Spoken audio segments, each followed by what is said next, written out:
ஊற்றாந்துணை பிரித்து எழுத வேண்டுமென்றால் உற்றார் துணை என்று எழுத முடியாது. எனவே அது தவறு. ஊன்றாம் துணை, ஊற்றாம் துணை, ஊன்றாம் துணை 3 வார்த்தை இருக்குது. இதில் ஊற்று ஆம் துணை அப்படின்னா, ஊற்று ஆம் துணைன்னா ஒரு நீர் ஊற்று போய் நமக்கு துணையாக இருக்க வாய்ப்பு இல்லை. ஊன்றுகோல் தான் நம்ம சொல்லுவோமே தவிர ஊற்றுகோல்னு சொல்கிறதில்ல. ஏன்னா ஊன்றுகோல் தான் நமக்கு துணையாக இருக்கும். எனவே ஊன்றுகோல் தான் வரணுமே தவிர ஊற்றுகோல்னு வராது.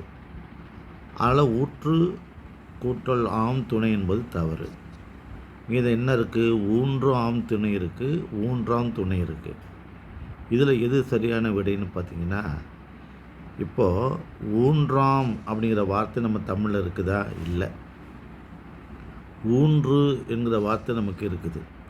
ஊன்றுதல், காலை ஊன்று, கொம்பை ஊன்று என்று ஊன்று என்ற சொல் நம்மள்கிட்ட இருக்குது. ஆனால் ஊன்றாம் என்ற சொல் நம்மக்கிட்ட இல்லை. ஒரு வார்த்தையை பிரிக்கும் பொழுது பிரிக்கப்படுகிற வார்த்தையும் பொருள் கொடுக்கணும். அப்போ ஊன்றுகோல் தான் நமக்கு துணையாக இருக்கும். அதனால் ஊன்று ஆம் துணை என்பதுதான் சரியான விடை.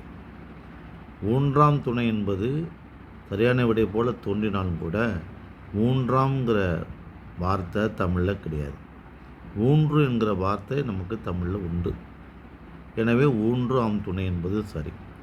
ஏன் ஊற்று ஆம் துணைன்னு சொல்ல முடியாது அப்படின்னா, ஊன்றுகோல் தான் நம்ம சொல்லுமே தவிர ஊற்றுகோல்னு சொல்கிறதில்ல.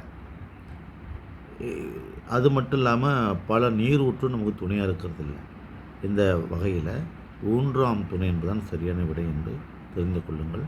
இந்த சேனலை சப்ஸ்கிரைப் பண்ணி பாருங்கள். நிறைய இலக்கணம் சார்ந்த செய்திகள் வரும். நன்றி, வணக்கம்.